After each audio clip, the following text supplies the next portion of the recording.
Well, look, it is tough, and you kind of have to dance with the devil sometimes. You've got to sell yourself out, and I feel that that's what most events are doing these days.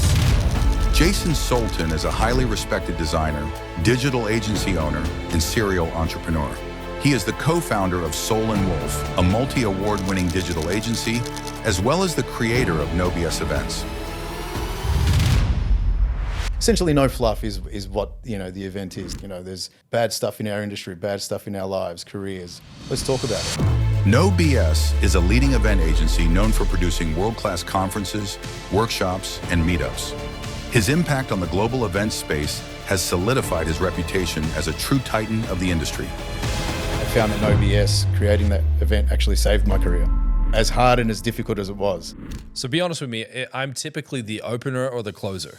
Yep. What does that mean? You're an energetic, fun guy. A lot of people do get in their own way because they're trying to minimize that risk. And you can only do that to a certain extent. There's risk in everything. We wouldn't be sitting here if it wasn't for risk. What are those moments or those bouts where you're like, man, this isn't working, I want to throw in the towel? What do you do in those situations?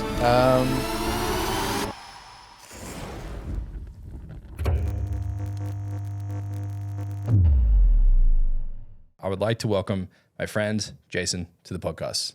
Thanks, Dave. Thanks. Also known as Jay. Also known as Jay. It feels weird calling you Jason. You got your stage name and then our friendship name. And no matter how long it's been since we've connected, it's always right back to where we were last. So very easy, very natural. Good to see you again, man. Good to see you, mate. I think you've been quite busy in the background, kind of preparing a few things for the year. Just to, I guess, unpack a bit about what you're doing, man. Like, what's your master plan for the next year? Master plan for the next year. It's a tough one. As you mentioned, I've got the Soul & Wolf, my digital agency. So the last 18 months has been extremely hectic. A number of large projects that we've executed. I found myself back on the tools a little, which meant the event side of things over the last 18 months, I had to cool the jets on those a little bit. But for the next 12 months, we've got a bunch of things planned. Potentially Christo coming back down to Australia and running a number of overseas events in Dubai as well. So yeah, just busy year. I just needed more time, and I'm through the darkness now. So through the darkness, man, and we call it the medieval ages when you're in the middle of business and you're in the battlefield and you're trying to figure things out. But for you, I think what strikes me about you and your personality is you have a fantastic gift for networking with people, creating connectivity, creating belonging, creating like these little tribes where people can get along and share knowledge and get along with each other. So I guess before the recording, you mentioned that you kind of stumbled into the event space and having created your first conference out of pure frustration. What was the frustration that you felt and why did you feel the need to take action? Yeah, well, as you just mentioned, I didn't feel I had any business running an event, creating an event. It was something that was burning at me for a very long time. And it was purely born around the fact that I would travel internationally, spend all this money that, especially back then, I necessarily didn't have. I had a very young family, and I'd disappear for 2 to 3 weeks at a time, come back and almost with my tail between my legs, and I would never admit this to my wife, but feel like I wasted my time. Being a creative, so I'm a designer by trade, 2, a business owner, I found that traveling to all these events to try and better myself, get this inspiration, I just couldn't. I'd be listening to people who I couldn't really resonate with. They either didn't know what it took to run a business, how difficult it is, how people can keep the lights on, that type of content. Because you see a lot of people at conferences and events, they're great speakers. Yes. And they teach business, but they seldomly own a business. Correct. And a lot, even the creatives that I would look up to, none of them had run a business. Yeah, they might have worked for companies like Facebook or Google, and I looked up to them for that reason. But it's a really unique situation running your own gig and also being on the tools and trying to be creative and running a development team. And I just wasn't getting, I think, validation for all of that. And I really wanted to learn and find out how these people navigated through certain periods of time, how they found that ideal client, how they executed a really complex project, or how they simply kept the lights on, like I said before. And I just couldn't get any of that from these events. A lot of them were these portfolio showing, exercises or people trying to sell a product or push something. And it just didn't resonate with me. So I came back and I had this burning thing in the back of my head. I want to create and run an event that I want to go to. And that was the motivation behind it. And it wasn't until I think I was in San Francisco in 2018 at the A Awards conference. Somehow got invited to the VIP speaker, dinner, cocktail party, whatever it was. And I met Matthias Correa, who was the co-founder of Behance. And he was the first person I ever told about my aspiration to run a conference. He had created a conference called 99U, which, along with Behance, Adobe bought off him. Okay. And his co-founders. So he had event experience.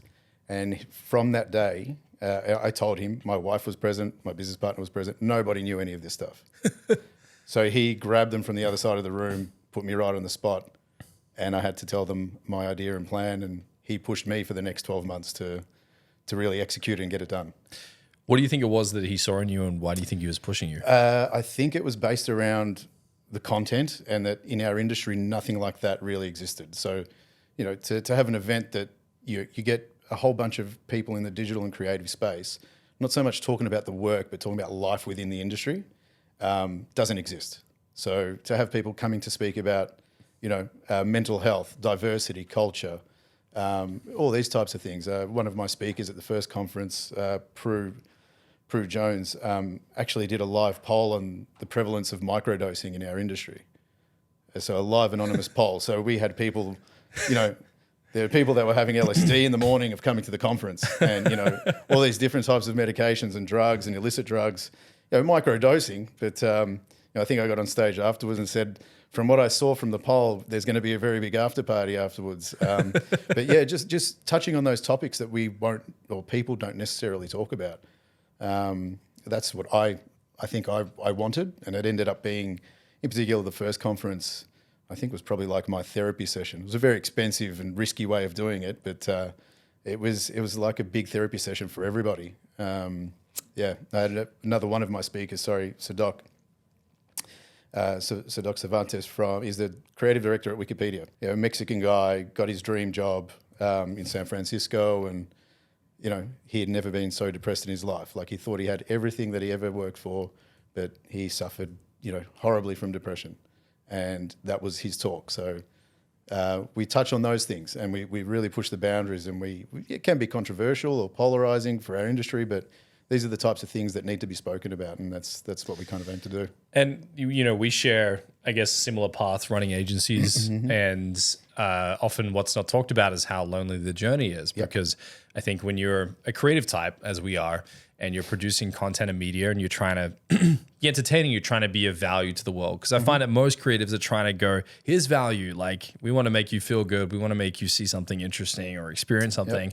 And then behind the scenes, we're running through chasing clients for invoicing, dealing with complaints, getting people delaying projects, paying your phone bills, trying to catch up on bills, and the taxes getting you. And it's like this weird concoction, because you would think that, like, creative people get into creative businesses so they can be more creative and get more of their work out. But it actually just ends up you trying to do a 5-6 year crash course in how to deal with stress, anxiety, overwhelm, and problem solving. Yeah, no, you're 100% spot on. So since I can remember, I was always going to be a designer. I always wanted to be a designer. We've spoken before about, being of Greek heritage, family were self-employed. I think I always knew I was just going to be self-employed. I was saying this before. Every Greek I've ever met always has a business. They always have something going on. Something like that. Yeah. Or if they weren't Greek, someone in my circle, a lot of people were self-employed. So I think that was my destiny from the start, and I didn't really think any other way. But yeah, no one prepares you for what's to come and the pitfalls and how difficult it's going to be. I mean, we can all hustle, we can all do things tough, and similar to many people, and I think yourself as well, started with little, if not nothing, and worked our way up. I've been doing this for 17, 18 years, and finally, probably in the last 7 or 8 years, things are kind of where I want them to be. So the notion of an overnight success and things are easy, no, it's completely the opposite. But I think that foundation, having done it tough, done it pretty hard, allowed me to do things like No BS conference, which was predominantly done on my own, 95% of the creative work.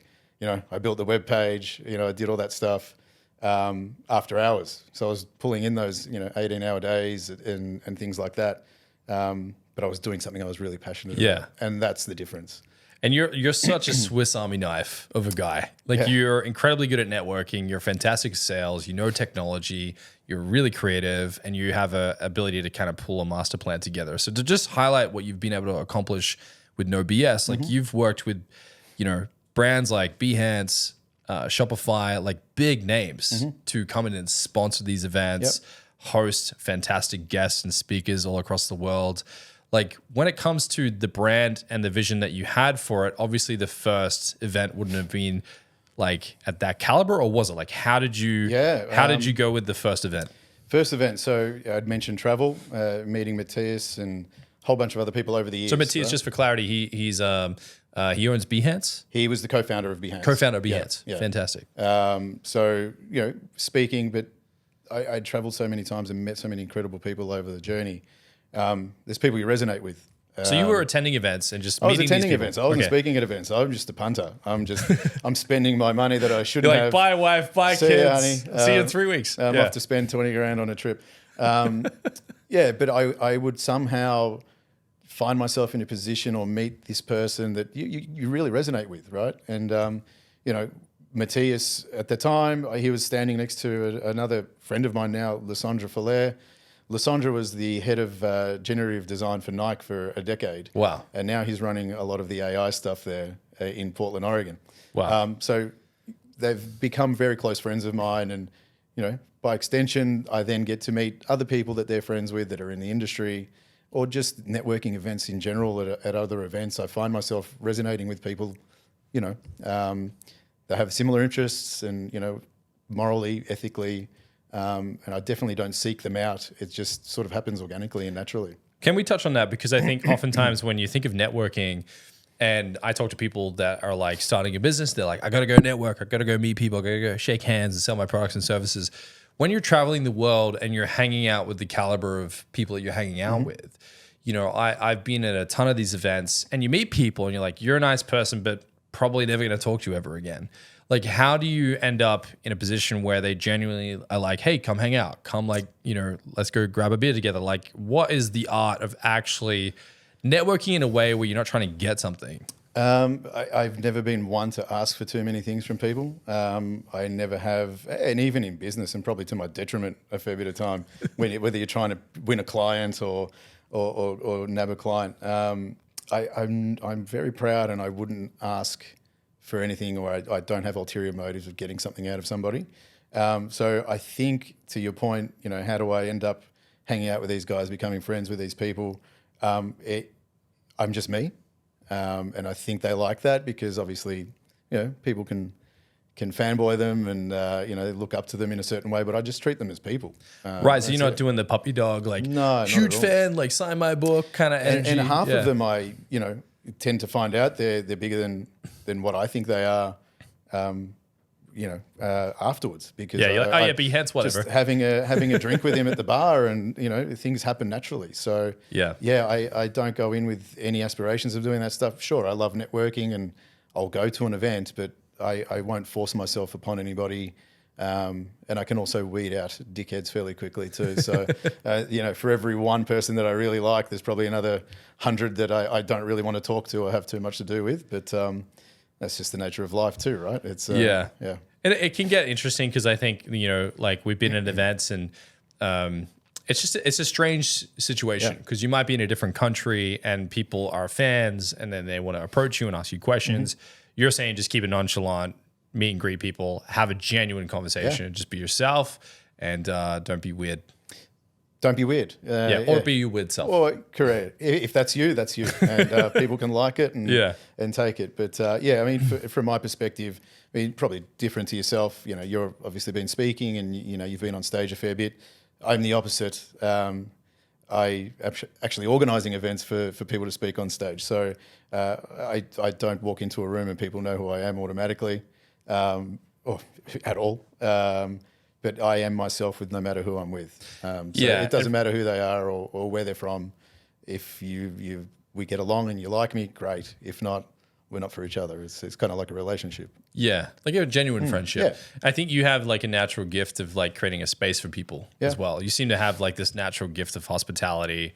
Hey, we're just here to hang out. Like, let's chit chat. Let's have something to eat. Like, you never have this forced feeling behind your events. No, and I've never been like that, and never wanted my events to be like that. So, our large no BS conference, 2 days, 20 speakers, 600 people in a venue.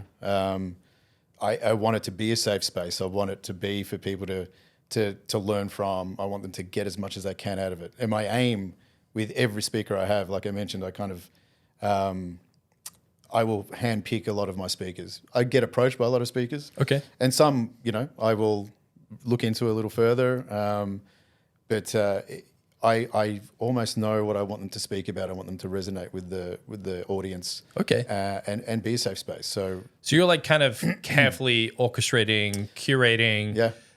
What is that you're looking for? Like how do you make sure that you're building an event that, are you trying to cover a lot of ground? Are you trying to keep it on a thread? Like how do you make sure that weaves together? So in a there's nice way? it's single stage, no tracks. So, if I approach a lot of my speakers, I've either seen speak before, Okay. Or been introduced to and heard of. So my first number of speakers you mentioned, Michael Ventura, I actually saw him at 99U in New York. I'd never met him before. He ends up being one of Matthias's best friends, and we get connected, and we've built a great bond and relationship. He's an amazing man, and he speaks about empathy and empathy in leadership and all that type of stuff. So we really delve into really important topics and issues. No fluff essentially no fluff is what the event is. Let's talk about it, whether it's good, bad, or the ugly. There's bad stuff in our industry, bad stuff in our lives, careers. Let's talk about it. Let's Yeah, it's important because it's not really people don't really create that space at events because usually events are like, what would you say, more on the optimistic side? Life's going to be great. It's the Tony Robbins pump up. Correct. Yeah. Right. So that was I remember one example.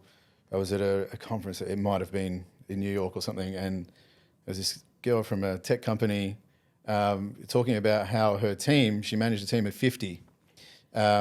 Their sole purpose was to come up with one line of text, like a success message. 50 people. And for me as a small business owner... Wait, 50 people to get one line of text? One line of text, and I won't mention the tool or the company because I actually use it now. But yeah, it was like, that was so foreign and weird one to letter me. each, And, and then seeing other speakers at large companies that you think, geez, it'd be amazing to work at these types of places. This is just pie in the sky fluff that it doesn't make sense to me, and I didn't understand it. And now I have a lot of those people who work for those companies that are friends that speak on my stages, but they're actually real people, and they come and talk about real topics, not just about where they work and what they're doing. It varies. So I really want it to be a safe space, and as I mentioned, more of an event about working within the industry or living within the industry, the digital space. So that was the aim from the start. Okay. Just different content, bringing people together, creating a community and a safe space for everyone. How would you define the biggest challenges in the creative and digital space?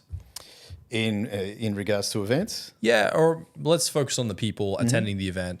When you think about, for example, my team here, your team, creatives all across the globe, whether being a freelancer or they're working for a company or they're chasing a career or trying to grow a company, what do you think are the typical challenges that seem to reappear that you want to touch on? When does it reappear? I mean, we all suffer to a certain extent from, not feeling good enough, imposter syndrome, all of these types of things. Getting a foot in the door anywhere. I mean, I mentioned earlier that the reason I work for myself, one, yes, I was always destined to work for myself, I think, but, I was growing up in the dark ages. I left university doing a multimedia degree, but there are actually no jobs, in digital agencies or creative agencies for web designers or anything like that, or very few. So I found it very difficult to even get a foot in the door with most places, and just decided to go it alone. So, yeah, I think, especially with people in the creative and digital space, one of the things that we've noticed a lot with our audiences and our speakers given amazing talks. Just this mental health is a huge one, and things that they're battling inside and outside of work, the competitiveness of our industry. These are things that nobody talks about. Would you say that and this is maybe my opinion, but a lot of people look at creative types that are in the digital space as like, get me a damn result, just do this weird creative stuff that you do, but I want my friggin' ROAS, I want my numbers. And it's kind of soul sucking because you want to create cool shit, but then you're just stuck with we got to get this thing to work, damn it. Yeah, correct. And, one of the things that I've learned being a designer in the digital space and being a business owner, you can't just go and create and design cool shit because, you're going to cop a lot of flack from one, I'll cop it from my business partner, but my developers won't be able to develop anything. It's going to cost us a fucking fortune. There's reality at the end of the day for all this type of stuff, but it is soul sucking, and it can be because your creativity can just be sucked right out of you. And I found myself at that point prior to No BS, and I think I've spoken on another podcast in the past, but I found that No BS, creating that event, actually saved my career. As hard and as difficult as it was. You're touching on therapy earlier. Yeah, well, I got my creativity back. Like, it was something I was passionate about, which at that time, where my agency was at the time, we were doing smaller projects for, accountants and things like that. And it's not the most creative work. And they were very difficult clients at times, the ones that we were dealing with, typical small business, issues. And I felt that had all been sucked out of me, and No BS actually saved my career. So I think that's interesting because we were touching on this morning. Cam, the producer of the podcast, and I were touching on the fact that everyone that works here on the team, they have a natural tendency to have a creative outlet outside of work. Yep. So even though they're in a career, they might be a designer, they might be a copywriter, a web developer, what have you. We encourage them also have some kind of outlet because the clients will drive you nuts. Yep. They'll complain about everything. Yep. They'll demand tight Hugely timelines, important. and you got to have that. If you have that natural creative bone, you got to get that energy out somewhere. Yeah. So that was for you the event. Yeah, 100%. 100%. And they're both my businesses and companies. So it sounds weird saying it, but yeah, that's like my side hustle. It's an expensive therapy, but I like it. It was an expensive therapy, but it was like my side hustle, and I didn't care if I worked 18 hours a day. Like, I was still bouncing up and energized enough because I was really passionate about it and wanted to do something great. And similar to, if someone works for you, they need to create another creative outlet or something else that they need to do. It's going to save their life. Something it will, because you can't just stick to the one thing. You need to try and broaden your horizons and do things that you're passionate about, similar to playing sport outside of work, and find something that you're passionate about that you can do, because you are limited in where you work. No matter how creative people think they are at work, you're still limited by a scope, by a client, by your boss. Whereas when you're doing something on your own and outside of it, you've kind of got free reign. And that's what I found, creating No BS. My business partner, God bless him, Marco, bought into it and just let me run. And I ran and kind of did things my way, and I fucked up a lot, but I think we landed in a good spot with it, and it's something that's created tremendous value to people who have come, and even the agency inherently. And that's another question people have asked me. So people what's that question? Did I create the No BS conference to enhance my business and grow my business, grabbing more clients, all that type of? We didn't even fucking think about that. Yeah, we put our hard-earned on the line. We actually kept our name out of anything to do with the event the first time round. Okay. Yeah, deliberately. Just to deliberately, because that's what people thought. That Right. was the preconception. Well, it makes sense, right? Because if you think about if we just talk about the Australian market, the event space that we have here is very much engineered to generate revenue for high ticket. Correct. Yeah, and that's what we had found with other events. So yeah, I was expecting those questions, but it actually hadn't entered my mind. I really wanted to create something different and offer an alternative to your standard type events that corporate selling machines, and that's what we didn't want to be. So we went and created it, and I didn't want my agency, to be too much involved in that, because I didn't want people to feel that we were just doing it to better the agency. You wanted them to genuinely have an authentic experience. Yeah. Yeah. And that makes sense to me. That's probably why I spur out and create books and start a podcast. Is like the agency is so much like how would you say, like a structured engine where clients want results, they want performance, which is fun and creative. Yeah. Don't get me wrong, but yeah, I think a raw creative talent is just like, I just want to control it front to end. Yeah. Yeah. Yeah, maybe we've got some issues there around A power. little bit of lowercase t trauma or maybe some capital T trauma. We'll see. Yo, my name's Dane Walker and I am disgustingly obsessed with branding. I had to figure out a way to do branding every single day, so I branded myself.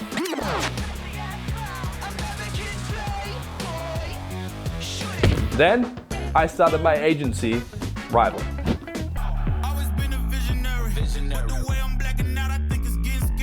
And hired a team of branding mavericks hell-bent on creating brands so good that they'll make your competition shit their pants.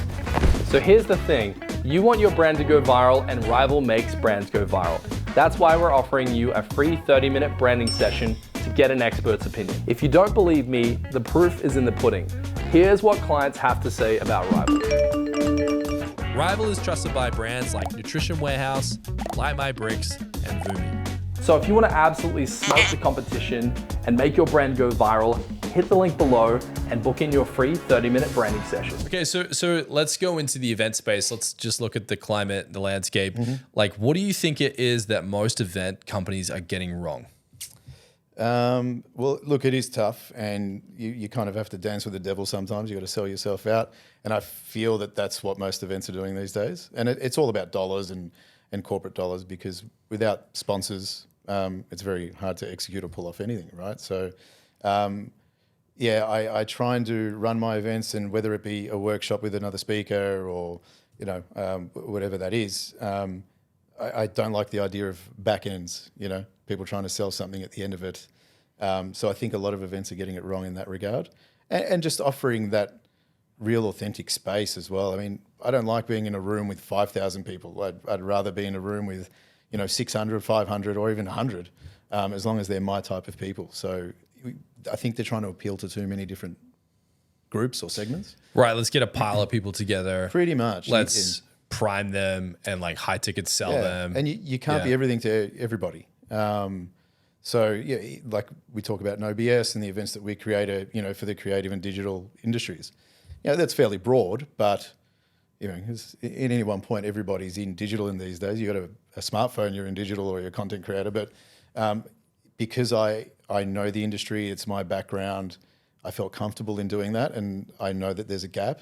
Whereas I wasn't trying to bring everybody into one space. I think that's trying to appeal to too many people ain't good. I mean, a niche is great in any industry, right? Yeah. So I felt that this was a niche and it really needed to happen, and something to focus on. Right, kind of like Comic-Con. Like if you're a nerd, you love comic books, you like collecting stuff, like this is the place for you, and you're trying to create this safe sanctuary for like, hey, hardcore creative digital types, like we got an event for you where we're kind of unsheathing and sharing what really it is like to work in this space.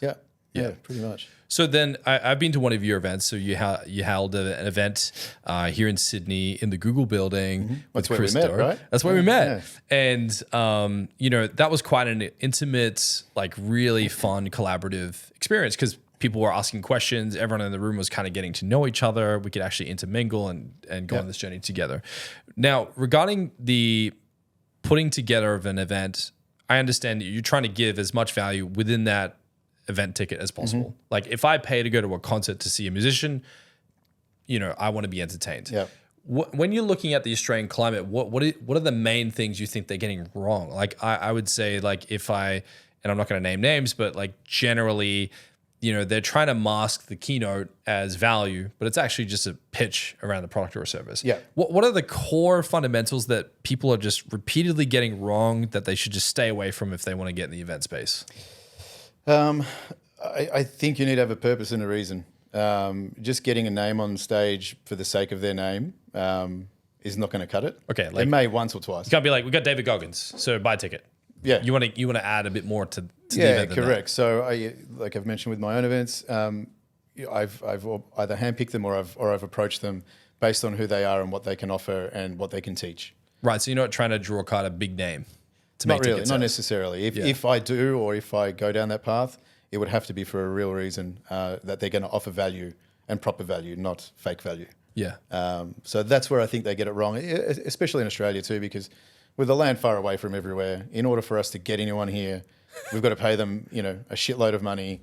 And, some of those people may not really care that they're coming down here and be coming for the wrong reasons. So I see what you're saying. Yeah. And we're far away, man. It takes like 36 hours to get out here, and everyone's scared that it's just a land full of spiders and you know, it's a death trap in a retirement village. So, I've given them the spiel of the event. They've actually bought in and love the concept, and they want to add value to that. So it's not just, yes, X, come down. Will you speak at my event for X amount of dollars?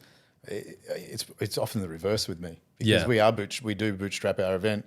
It's predominantly self-funded until we can get some sponsors and ticket sales. I don't have $500,000 to pay a keynote speaker, but people who believe in the concept and the idea will come out, and we fly them out, we put them up, and they end up having a great time out in Australia. But they're actually believing in the event, which is something that's really important for me. So you want them to believe in the event. You don't want them to just come along just because you paid them. You want to add a theme or a thematic to the event, like, hey, it's for creative types that want to learn how to better master themselves and their headspace, etc. And it's a no bullshit, no fluff. Like, we're actually going to get in and learn some stuff event. What else do people typically get wrong?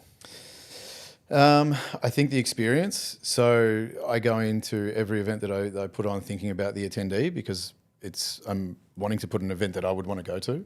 So things as simple as catering and networking events around that, parties, after parties, the things where the speakers can get together with the attendees and just be together in a community and rub shoulders with their idols or whoever it is. I mean, it's about creating an experience, and that has disappeared in so many of the events I've been to in the last few years. Right, it's typical now to like get your wristbands, come in, go get a coffee in the foyer, come back. Go to the toilet, come back. With a lot of the events that I've been going to, I mean, you pay $1,000 for a ticket, you don't even get a sandwich for it. Like, you've got to go and buy your own coffee and sandwiches and drinks, and that for me, one, it could be my European background, I don't know, but if people are spending their hard earned, like, you owe them some bloody lunch or something like that. Like, it's an experience for everybody. You're hosting them for a whole day. Correct, and that way, if you are doing that and people aren't running off, and I can only speak from my event, because single stage, single venue, running to multiple venues in multiple stages makes no sense. So I don't aspire to ever do that. But the fact that people actually have to leave your venue to go and eat makes no sense to me either. Like, let everybody stay in the space. If they want to go out, sure, go outside, have a smoker, whatever they want to do. But let's eat together, let's drink together, let's have coffee together, let's stay in this moment, in this space. Why do you think that's important? Because it's the way that everyone's going to start feeling comfortable and get the most out of a 2-day event, let's say. They'll get to know people, they'll network, because a lot of people may come on their own. By the end of it, they've made lifelong friends. And I'm probably testament to that, because I've done that overseas. Gone to events and met some amazing and incredible people, some, just regular people, some big names, but you put yourself out there and you want to get something out of that. And I've also been to events where it's very cliquey and I can walk around a whole day and not speak to anybody. I've experienced that. And that's not what I want out of my events either. Like, I want them to be welcoming and help people belong, like feel that they belong. That's a really good point. Okay, so like, if you're hosting an event, you want to make people feel comfortable, create a sense of hospitality, which is, it sounds cliche, but I don't often experience it. Like, and I've been to maybe 100+ conferences. Rarely is there any food available outside. It's like something so simple. Yeah, it is expensive. And you're there for a whole day. You're paying $1,000, $1,500. You're getting the diamond seat ticket, and you're like, you get a coffee with it. You're like, wow. Like, I remember reading the websites. It's like $1,500, and it includes a coffee. You're like, I could just bring my own coffee. Can the ticket be $900? But what you're saying is, like, you want to create a sense of comfort, because I've been to these events where you get your wristband, you go in, and it's like a casino. They lock the doors, and then they just high ticket sell you the whole day. Yeah. That's wrong in my opinion. But I think like you said, it sounds simple, but it is easy to do. Like, if you're not looking at every dollar that comes in the door, which you do, because no one wants to lose money or pull their pants down to run an event or do any business venture, but the experience is what's key. The experience is what's going to allow you to run more events. The experience is, how people are going to talk about you and they're going to come back or they're going to follow you. You create this community. So if you're giving them a shit experience, then, why would they bother coming back? I don't care how good the speakers are. If it's not a great experience the whole 2 days, why would you want to come back? Yeah, you're putting on a concert. You're holding space for people. You want them to feel comfortable. You want them to intermingle, create lifelong connections, and get more out of it than just paying for a ticket and 100%. attending the event. Going back to curating the event and putting the speakers on and picking the orders in which they go, and I roughly know the content and who the speaker is, their personality, and how they might match or mix. It's similar to that. Like I want my audience to get. My aim would be for them to get one thing out of every speaker. I mean, that might be pretty hard to do, but if they can take one piece of information from 20 speakers over 2 days, then they've done pretty damn good, and they're going to change their lives. Now, when you're stacking the speakers back to back, what do you look for? Like, because I understand, obviously, typically events open up around like 9:30 or 10 in the morning. People are still spooling in. People tend to come in late. Yep. So how do you tend to structure what speakers should go up at what time of day? Is there a rule of thumb? Like, how do you figure that out? Yeah, it's a tricky one because that morning sluggishness is definitely a thing. We tend to start our days with like a meditation. Okay. Yeah, so we'll have Megan Flamer was our latest, and she actually spoke at the first No BS as well. So like a meditation or mind reset for people to come in the morning. So it's like a giant daycare. It's it's going to ease in. Let's do some breathing. Like let's really open our minds up for the day, and that's that, cool. That kindly that breaks the ice and sort of gets everyone in the right frame of mind. And then you can kick off with the speaker. And you would generally start off an event with a stronger speaker, not your strongest or your keynote, but someone you feel that would be a really good opener. A good opener. Punch some energy into the room. Energetic. Yeah, correct. So you'll have your more energetic speaker at the start of the day and generally wrap with one of your keynotes. So be honest with me, I'm typically the opener or the closer. Yep. What does that mean? You're an energetic, fun guy. Let's go. And usually if I'm the opener, they're like, we should put you at the end. What does that mean? That's what happens too. So that means that you're a closer, or you can be a closer. You're good enough and entertaining enough. What's a closer? Like, we're not talking about sales, right? No, closing an event. Like as in being the last keynote of an event. Like the full stop, the punchline. This is what I'm getting at. This is what I've got out of my 2 days. This guy's closing the best event I've ever been to. Okay. It's like being the...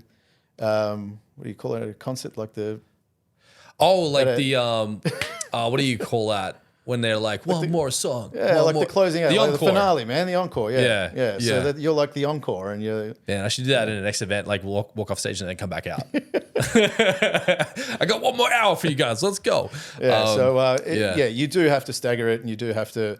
You still need to sprinkle some other strong, like there's stronger speakers and there's not so strong speakers. It's like kind of like DJing. You got to keep the energy flowing. Correct, and you've got to know when to do that. And after a break, especially lunch, people are quite sluggish, so you need to whack on some more energy straight after lunch. And so it's. So do you tend to sandwich the calm, cool people like between the loud ones? Like, or do you ease them into lunch with someone chill? Like, how do you do that? You generally ease them into lunch. Yeah.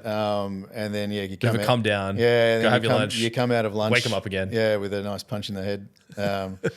So you wake them up quickly after that sluggish lunch that they've just had. But I honestly I find curating, like I love it and I find it quite easy. I don't know. I don't want to sound like an idiot or a dickhead, but I find it really easy to match speakers, with each other. So, morning will be 2 speakers in a row, and you'll have a morning tea break. Then you'll have a block of 3, then another block of 3, and then you finish with another 2. So, so 2, 3, 3, 2 speakers a day, right? Yeah, I think that's the math.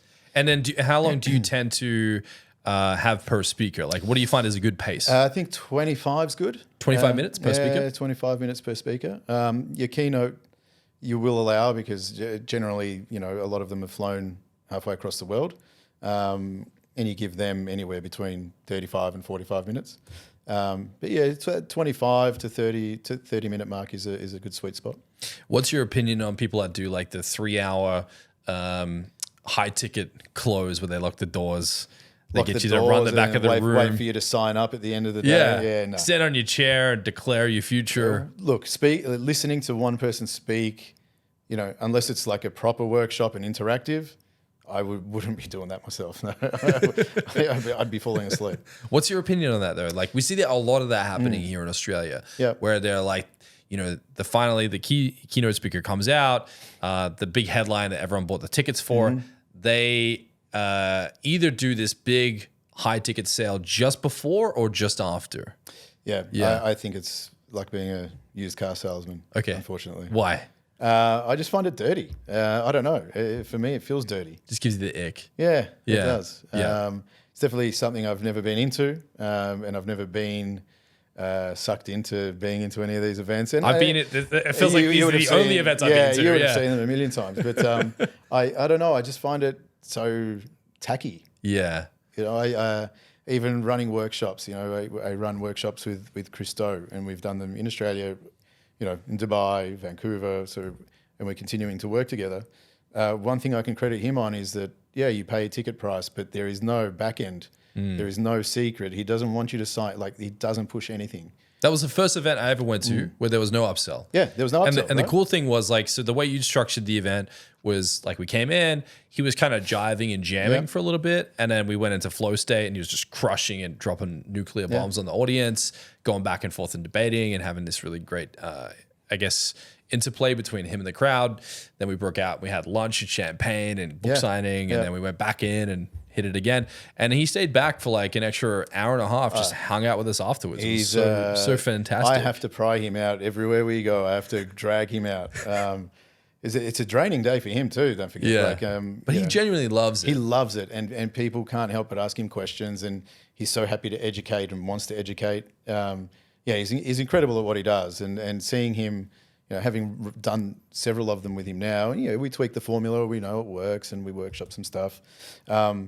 He's crazy. He loves teaching, and I'm telling you, the days are like 8 or 9 hours, like you witnessed.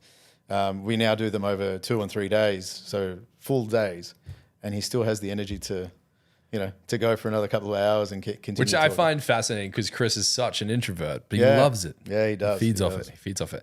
And you've developed a really close relationship with Christo over the past couple years, as have you with other people, and you tend to have a great knack for building relationships. We've become great friends.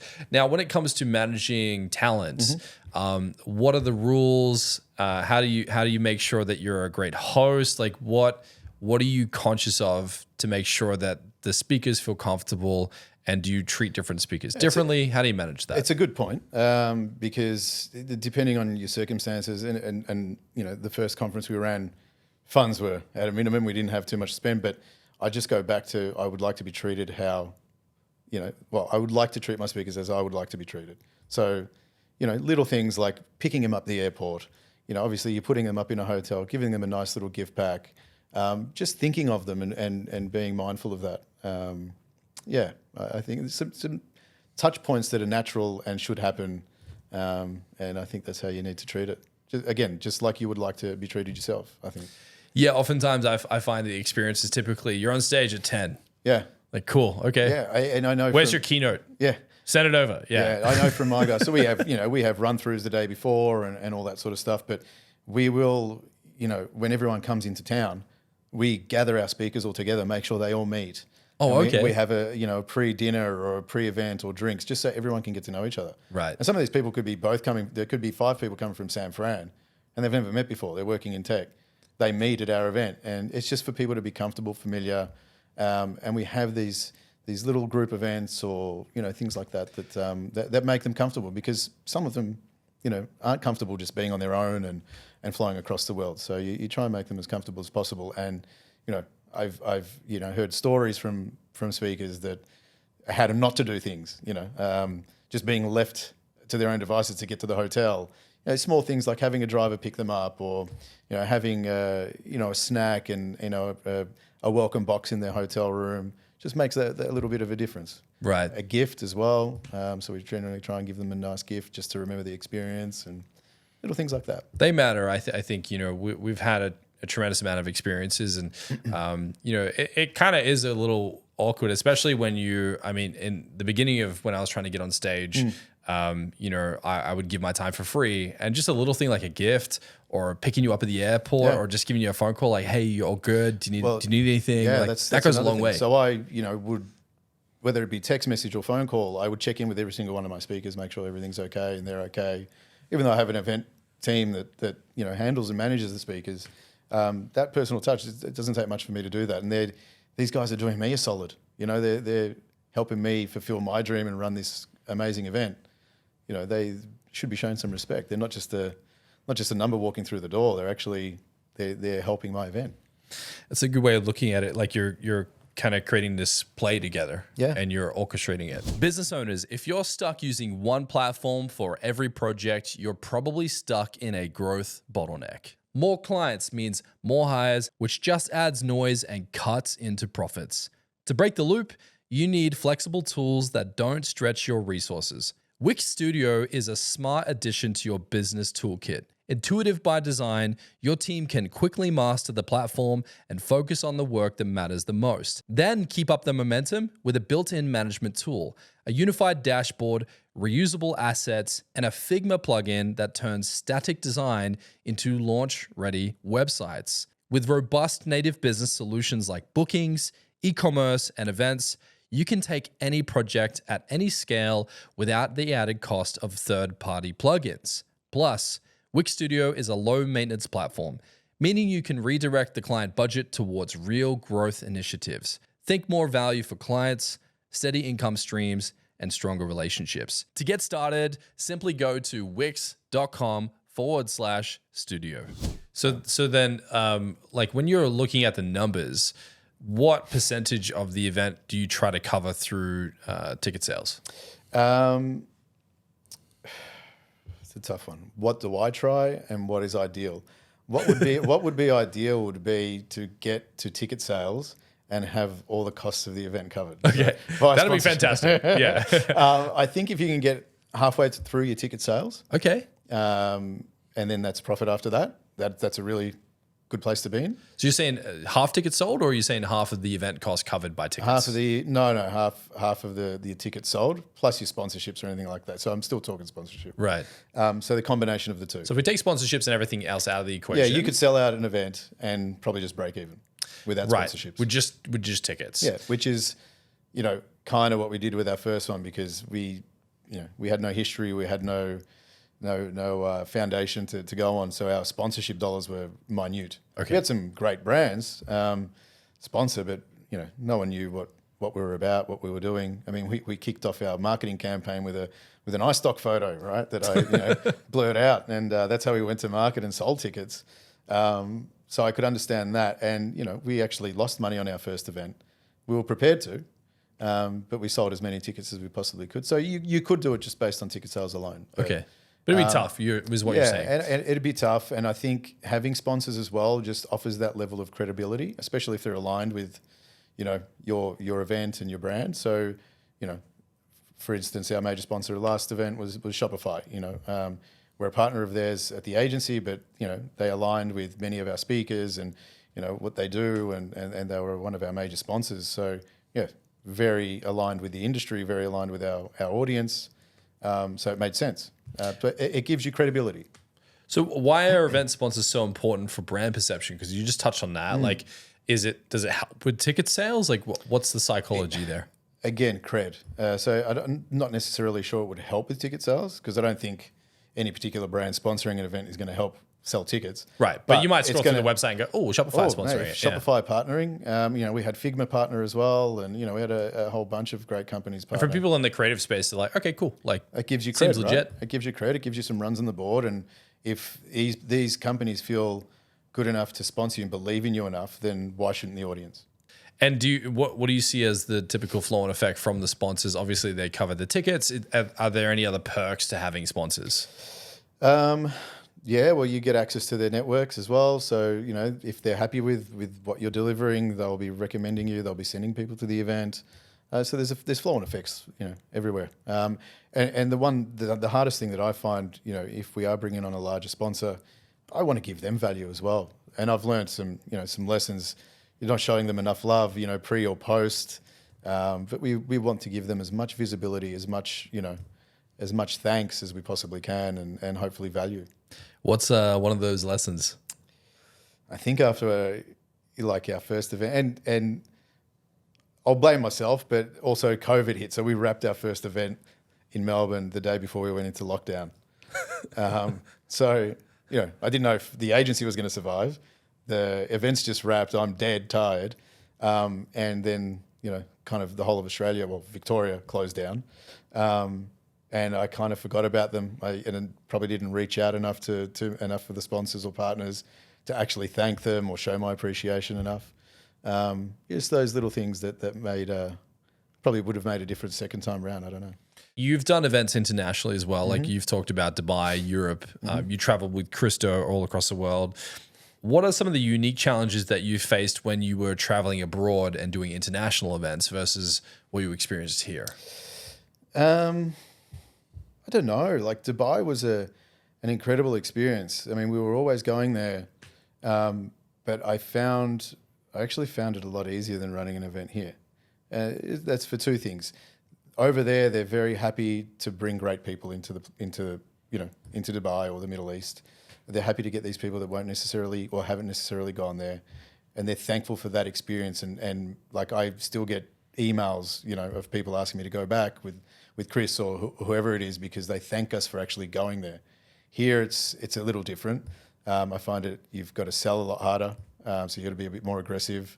Whereas there, they're thankful for the opportunity and thankful to learn. And not that they're not here, but maybe we're too saturated with events and how many people come here. I don't know. We ran an event in Vancouver, similar scenario, people from North America coming to see Chris. They were thankful, a bit harder to sell, and it depends on the economy and how things are going at that time. But I don't know. I don't differentiate the two too much. So whether it's overseas or here, it's the same process, same scenario. Dubai was an interesting one. It was great. And with the international events and the live stuff that you're doing, what's your take on like digital events versus physical events? Do you find that there's a radical difference with the content and how it's received? Yeah, there's no substitute for an in-person event, in my opinion. Why? Because you, get to be in a room with a whole bunch of your peers.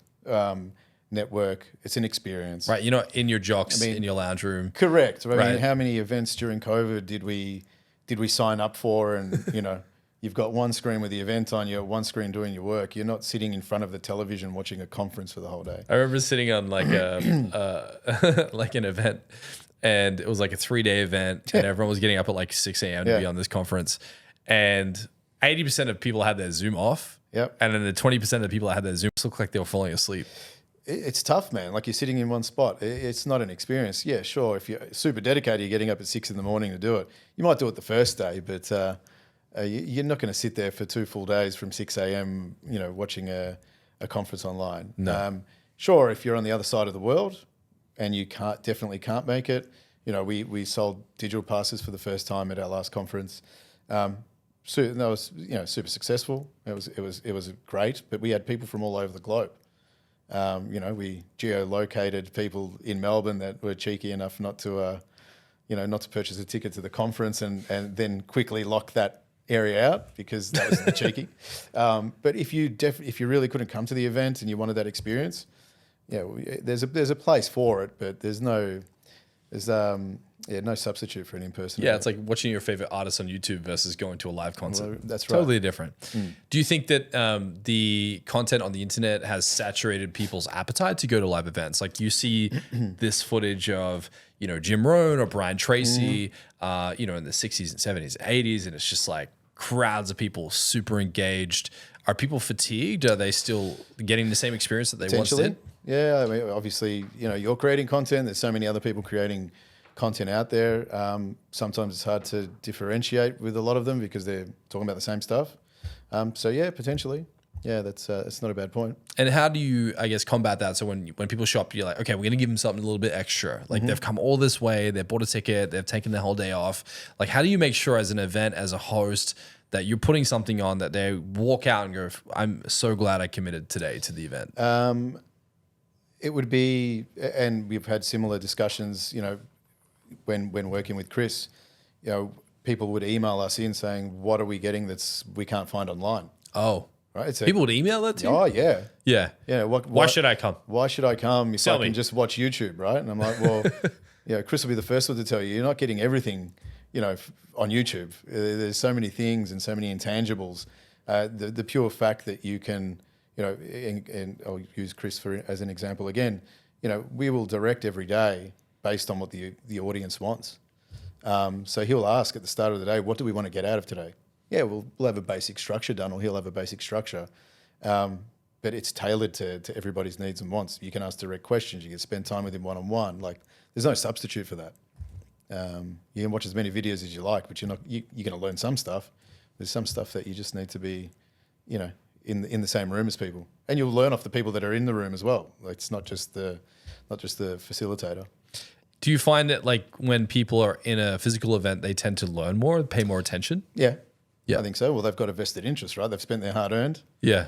They've got to get something out of it. Yeah, I spent their $900. work has sent them, and they have to do a presentation on the event that their work's just spent a few $1,000s on. So they do have to learn. Yeah, you've got to be there for the right reasons. And I remember when I attended your event, I took like a whole bunch of my team. I invested like, I think 9 or 10 grand. And I was like, guys, like write notes, here's notepads. I was like, we're going to invest, we're going to learn. And did it work? It totally worked. Yeah. I think some of the things that we took out of the event, we immediately implemented in the business.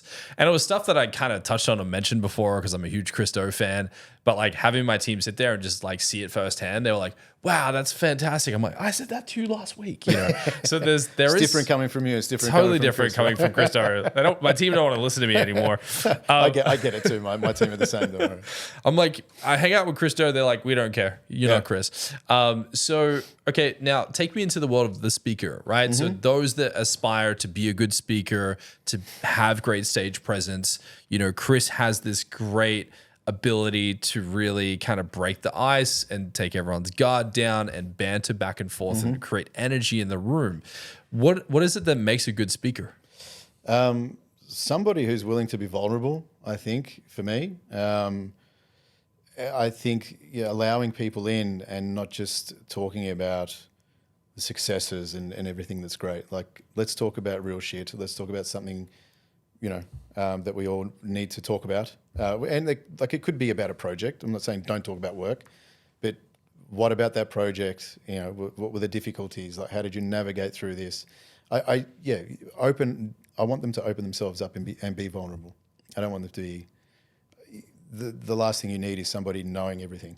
Okay, so they're not using like the salesy voice. No. That voice. Not at get. my events anyway. Yeah, how people have like this second voice that they get on stage. You do this and you'll be a millionaire. No, none of that shit. They have like this preachy, weird kind of alternative voice. Definitely none of that stuff. And I mean, it was called no BS for a reason, and it is no bullshit, and that was my aim, and that's what I would like for any speaker. So I go to other events and see other speakers, and the more they open themselves up to the audience and are honest and vulnerable, I think the more the attendees will get out of it. What's your advice to someone who aspires to get on stage? Like, where should they start? What should they do? Good question. Well, you should tell me. I'm not a speaker. But when people reach out to you, what do you look for, right? I look for an authentic, genuine person first of all. I'll have a call with them. And you can generally tell within the first few minutes what type of character or person they are. So they probably have to align morally and ethically with me, I think.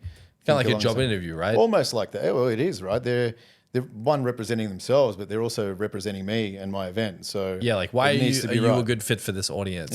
Yeah. So it needs to be right, and they'll bump some ideas, across what they want to talk about, and I actually don't really give a brief to any of my speakers. They'll tell me their idea, and I'll just tell them to run with it. But the only thing I'll tell them is there's no portfolio showing. Yeah, I don't want you to show unless it's for a specific reason or a specific example. I don't want you up there just saying, "Oh, this is what we did here at XYZ," because reality is that person that is showing that hasn't done anything on that bloody project. So for me, it's it doesn't make sense. So yeah, no portfolio showing. Just talk about something that's meaningful and true and is going to give somebody value. Now, when you're looking at these people, do you care about their following? Like, what are you thinking about? Like if you're being selfish as an event host, what are you trying to get out of the speaker? That is easy to do.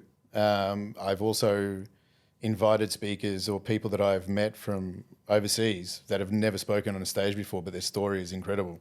I've had them on my stage, no following, no real, speaker experience. I've just done it based on the person. So I don't necessarily look at that stuff. Yes, it does help because it will help sell tickets if you've got a large name coming. So there needs to be a balance of the two. I like finding, diamonds in the rough as well. So, if you can identify or find somebody and they have something really important to say, let's get them on stage. Well said. And do you think that there's as much of a difference between like B2B style events versus B2C style events? Well, B2C, it's almost a selling event, right? Yeah. So yeah, and we get a lot of those, as you know. Yeah, you'd get a lot of them. So there are distinct differences, but B2B probably has an element of that too. Our event having everybody within the same sort of industry it's not really something that we want or allow for. Mm. Yeah, there are a massive difference between B2C and B2B. Yeah. Mm. What would you say like is a good acumen as a speaker? Because I'm always terrified if I go like a few minutes overtime. I'm like, I'm putting the rest of the event out. Like, how should a speaker approach it? Because I've had it where I'm like, man, the audience are in the palm of my hand. I could go for another 10. Like, what do you think's acceptable? What do you think's rude? Acceptable for length? Yeah, like how far over can someone go? You know what I mean? You're not going to want to go an hour over or half an hour over. You can go 5 minutes over. That's Five's okay. Yeah, 5 to 10 minutes is okay. So when I hear, Dane, you're going to get a 45-minute keynote, I should really be like, it's 50. And you should know in your own research and and experimenting and practicing that you've done how long something's going to go for. And generally, I find that a lot wrap up quicker than what they thought. Yeah. Now, when it comes to marketing and selling tickets, what kind of timeline are you trying to work to? What are the tactics? How do you make sure you can pack out an event? Yeah, good question. I probably should have had my marketing director, Johnny, here. So as I mentioned, our first event, we had no history, no background, and we purely relied on paid ads on Instagram and Facebook to sell tickets. So there's definitely an art form behind it. They do enough research behind it. If we do have a speaker who has a large following, we tend to be able to follow and target their followers and audiences. So it's very targeted. That's what's going to sell you the most. So do you rely on the speakers to do a lot of the work or heavy lifting? Not really. No. I mean, if they are of note, sure, we ask them to share it around. We ask all our speakers to share it around, but ultimately it's not their job. Right. It's our job, and thankfully I have a great marketing team at the agency that can help OBS when we do market an event. Yeah.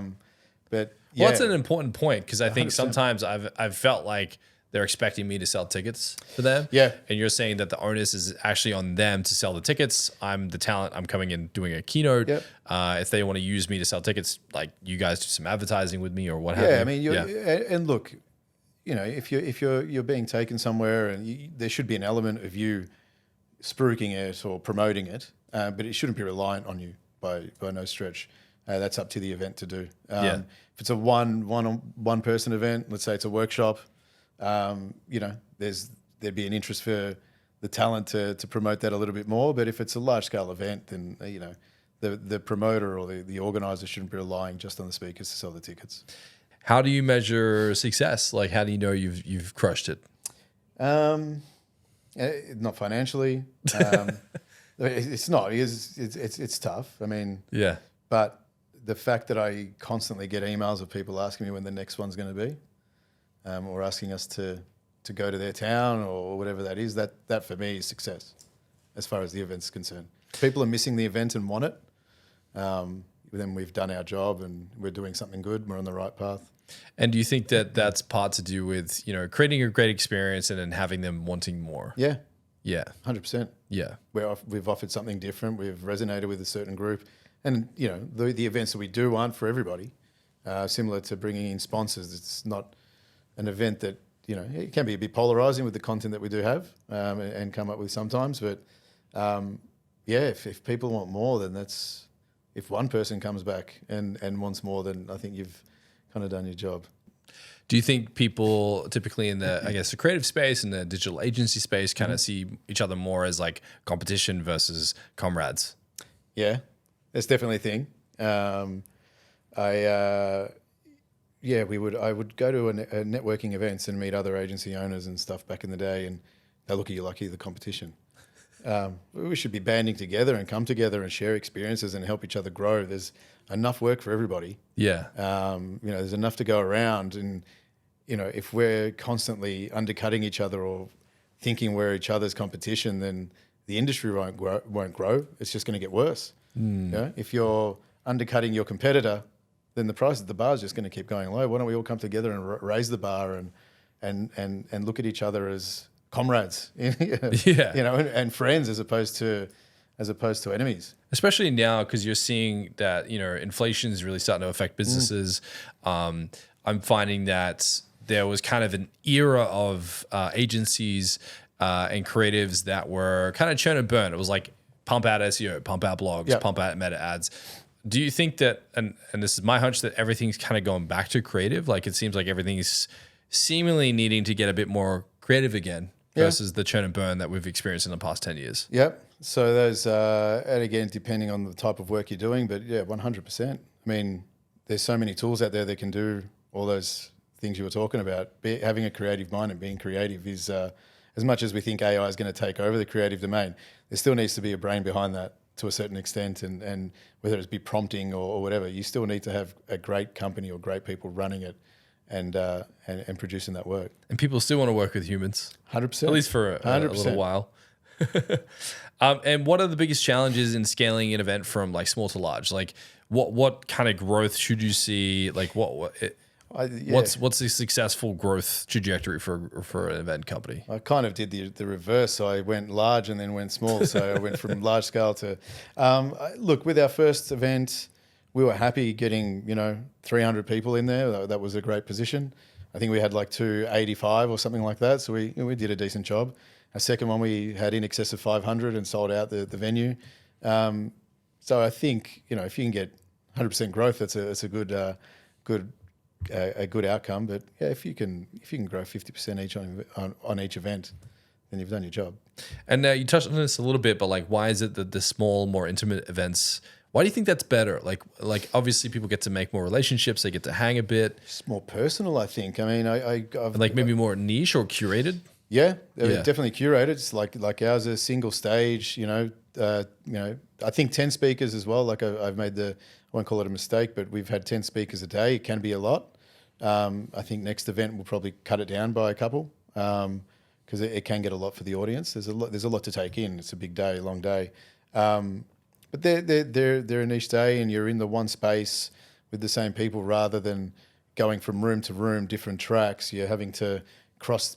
I was at South by Southwest in Sydney, and I missed every single talk that I wanted to see because I had to run to either a hotel or back to the convention center, or that for me was right. That was tough. The way they did it in Sydney was. I kind of had a rough experience. I was just like, it's so spread out. I don't know. It was brutal. I was running around like it was brutal. It was mayhem. Yeah. Yeah. So that's exactly what I don't want. So yeah, I deliberately make it single venue, single track. Right. And when you say track, you mean like one focus or? Well, not track. A single stage. Single stage. Yeah. Got you. Yeah. Got you. And how do you make sure that, I guess, between the speakers, like how do you handle the balance between like the artistic ideas and the clients demanding like, teach me how to do something, Yeah. So I'm of the belief that when you go to a conference such as ours, like I'm a designer, I shouldn't have to be taught how to draw circles and squares, right? Like if teach me more design. If I need to go to a conference to learn how to do my job, then it's that's a good point. I don't know about that. It's tough, but the more technical talks, so that again comes down to curation. So you can have a more creative person talking about a pretty deep topic, and then you need to get into someone that's maybe talking about AI and the future of tech and things like that. So it comes down to curation. So you do need a good balance. Is it a bad thing to have people overlap on topics? I don't think so. No. I think there's so much overlap in our industry and in our lives these days that everything comes down, like everything can be mixed. There's Yeah, and there's not one topic that we run with. If you're a designer and you speak at our event, you might not even talk about design. You'll introduce yourself as a designer from X, but you could be wanting to talk about depression and mental health. I don't know. Or you might be wanting to talk about the future state of the world. I don't know. So it might be the same subject matter, but a different perspective, a different lens on it. Yeah. Now, in conclusion, a couple more questions for you. How do you want to be remembered? Oh, jeez.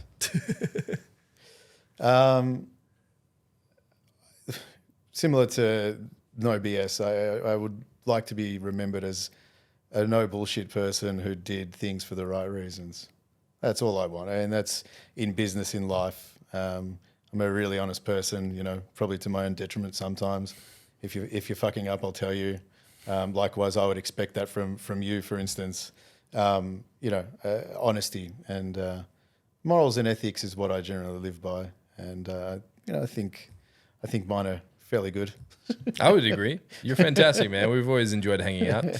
And now, what's a quote or a mantra that you've carried with you on this journey that you wished everyone listening to this would immediately implement?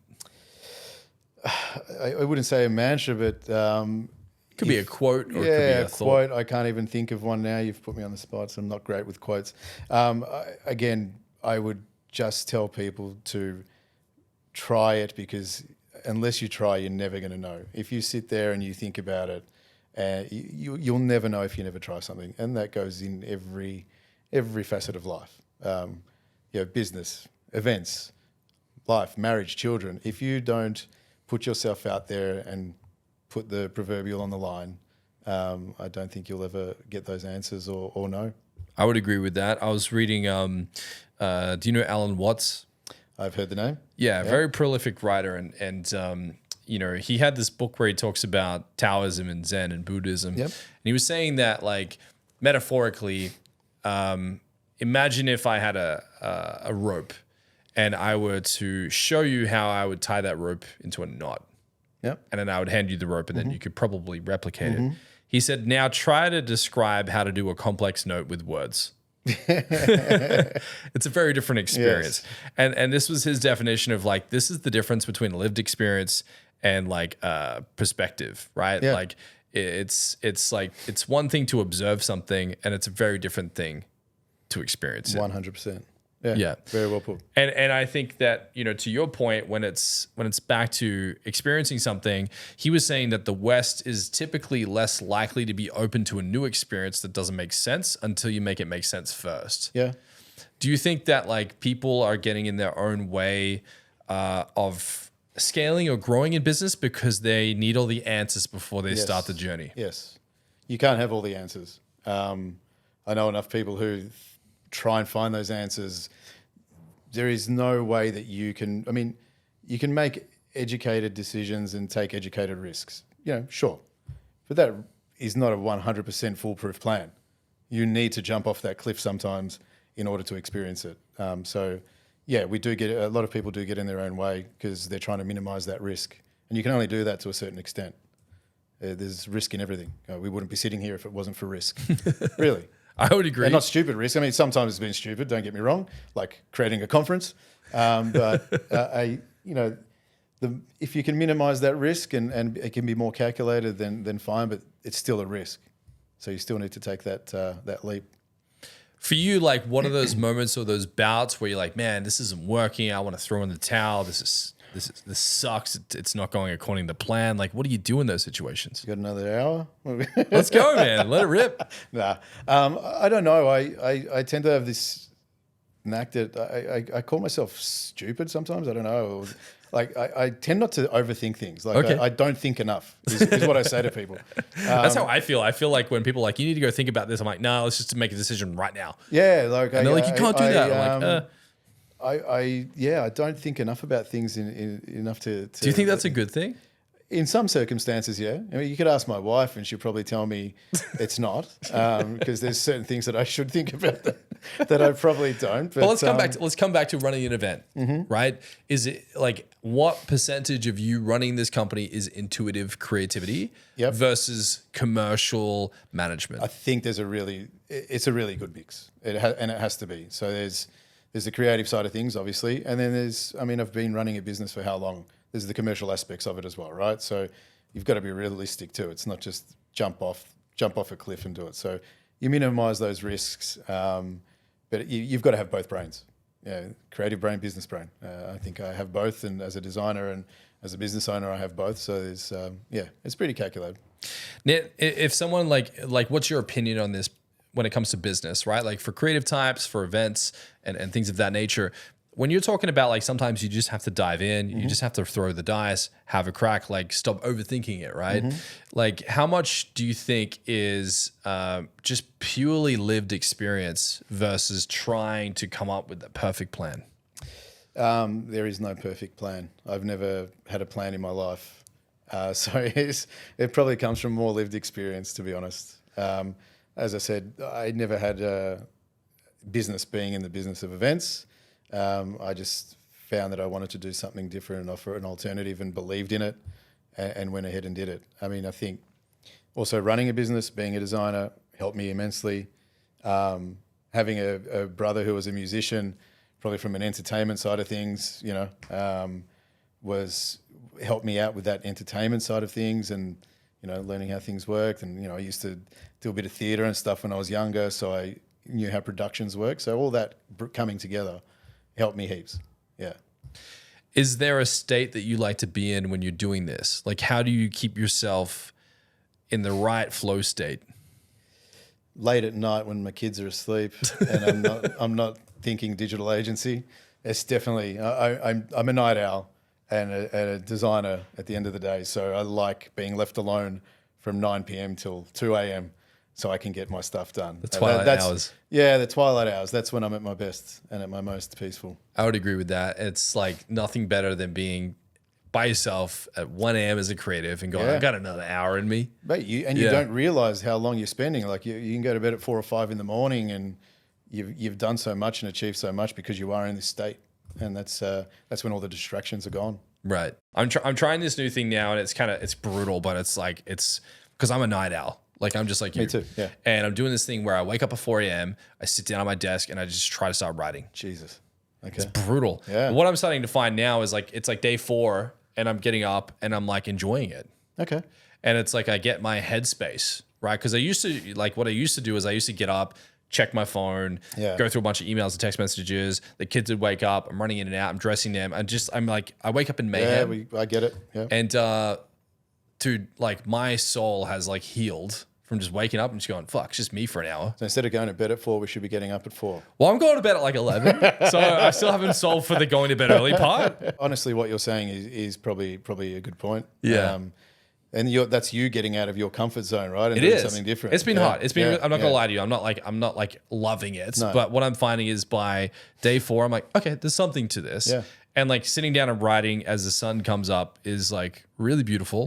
And I'm getting ideas I don't usually get at night. Yeah. Right. Because my day is so like back to back to back to back, busy. You saw my fucking calendar. It's just like. It's like an ocean of Skittles. That's what my calendar looks like. Just get some Skittles and tip them out on the floor. That's what my calendar looks like. And by the time I get home, the kids are in bed. I'm like, man, I got nothing left. I kind of understand where you're coming from now because working late now for me, my mind, it's very tough for me to do because I've done so much of it. And I'm finally at a point where I'm not running a huge event or an event. I've got out of the bushes as far as a big project's concerned, and I don't have that much to do at night anymore. And the thought of me having to sit up now late at night gets to me. So there's probably something in what you're saying, man. I should get up earlier. I had a vendetta for like decades where I'm like, I hate morning people. Like, get away from me. Don't understand it. Don't want to hear about it. But now I'm doing it. I'm like, yeah, there's something to this. I've seen honestly, I've seen it from Nikki, my wife. She loves, working out and stuff. And, she's been getting up at like 4:30 in the morning to take a 5 o'clock or 5:30 class. Yeah. I call her insane. But, that's what.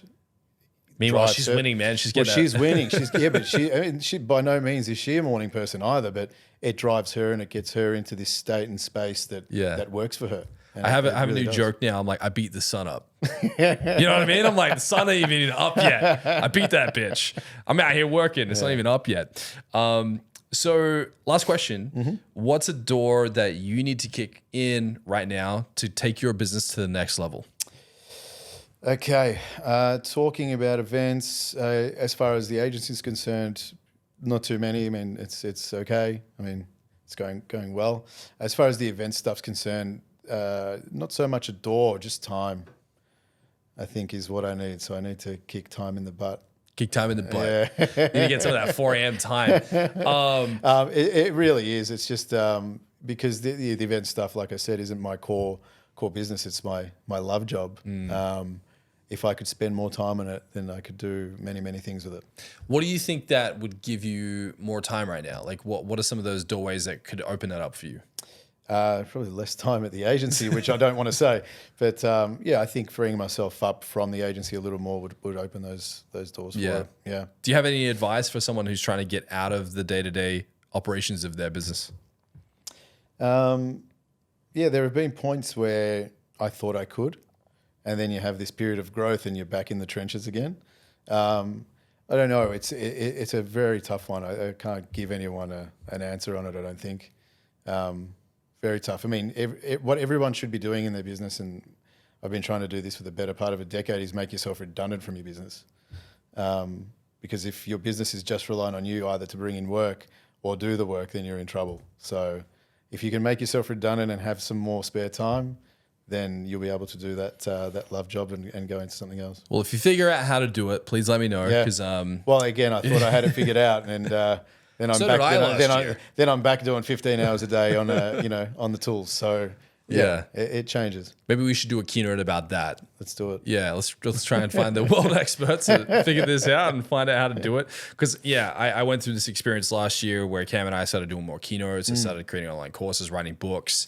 And mate, were you even in Australia half the year? No, I was traveling so much, and the business was doing well. It's just nowhere near I guess the velocity that it would when I'm involved, and I think it never probably will be.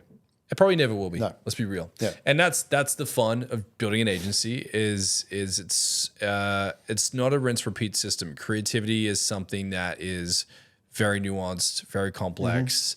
100%. And clients want to work with the person who runs a business. 100%. And when I say make yourself redundant, I don't mean stepping away completely and letting the place burn to the ground. You want to be in a position where if you do need to do things like fly overseas, do a keynote talk, it shouldn't impact the business too much.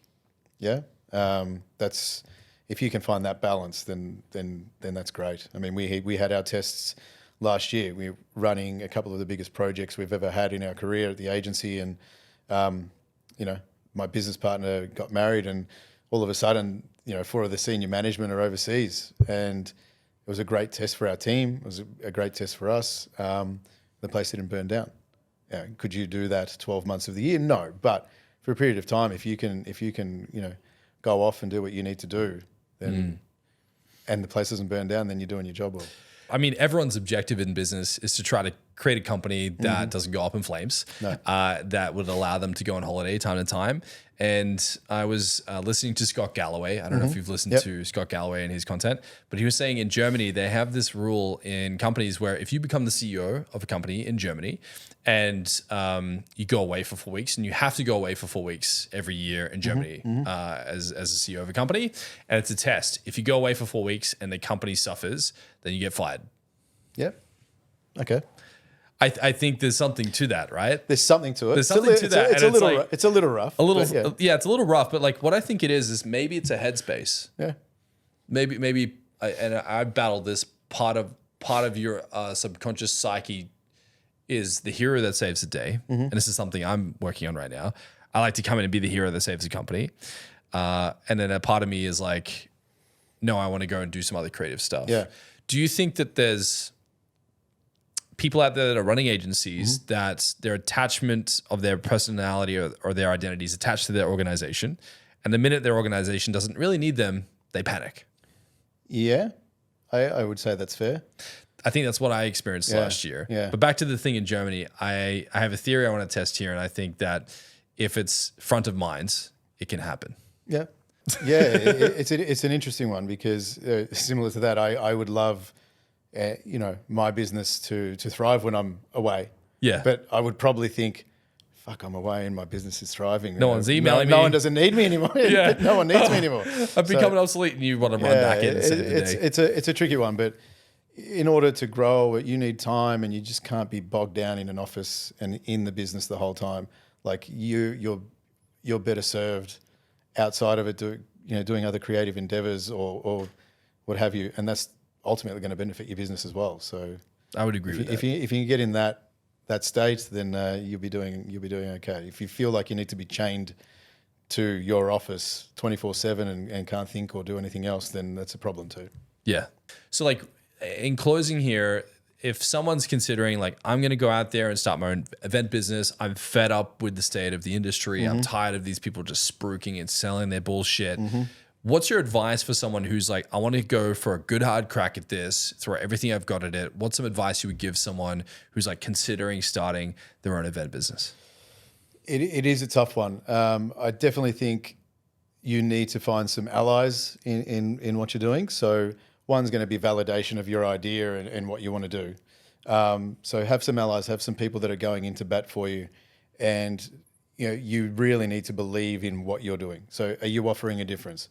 Like any business, I mean, if you told me you were coming to start an online store and you were going to sell athleisure wear, whatever, athleisure wear, is that what they call it? I don't know, something like that. Yeah, whatever. And everyone else is athleisure wear, right? If you're telling me you're going to start a business doing that, I'm going to tell you you're crazy because there's another million people doing it. If you've got a niche that's something different and you believe in it and you're passionate about it, that's what you need to do. And get some allies on board, get some people who are going to spruik you, get some friends that are going to help you along the way, because I was fortunate enough to have that.